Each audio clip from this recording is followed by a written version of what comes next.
An estate plan is important because it outlines what your wishes are, not only with regards to your assets, but also with regards to your well-being. It includes several factors that we will go through today. One of the main factors or components of an estate plan that everyone knows of is your last will and testament. Your last will and testament highlights what your wishes are and how you want your assets to be distributed upon your passing. Another important component of an estate plan is a statutory durable power of attorney. And this power of attorney is the one who manages your finances. Another, similar to a statutory durable power of attorney, is a medical power of attorney. And this power of attorney is the one who is over your medical decisions in the event that you are not able to make them yourself. And along with that, it is also important to have a HIPAA authorization. HIPAA authorization, as many of you may know, is where you outline who has access to your medical records.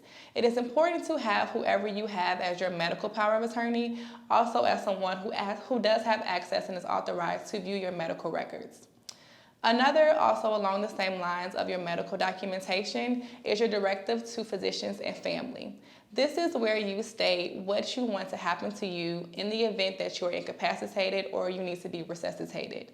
Some may not want to be resuscitated and some may, but if you have that outline in what you want to do, it relieves the stress of your family having to make that decision on your behalf. Another kind of documentation that is also often needed and used is a declaration of guardian. And this is who will be responsible for you and your well-being in the event that you become handicapped or incapacitated and cannot care for yourself. This person is someone who should be close to you, who you already discussed will take on this responsibility and will be aware of this documentation and declaration made on their behalf.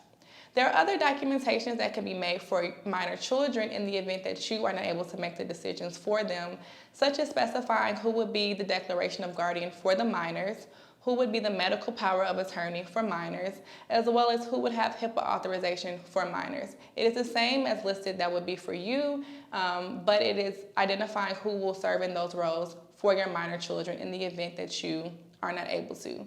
And again, this is very important to have. It is very important to seek legal professional counsel to make sure that the documents are valid, because you can have a will, but you want to make sure that it's a valid will and will stand if contested in court, and that all documentation and personnel who you have listed in these declarations and so forth, authorizations, are well aware. It is important, if you have an estate plan, that you discuss it with your family and that they know where to get certain documents in the event that they need it.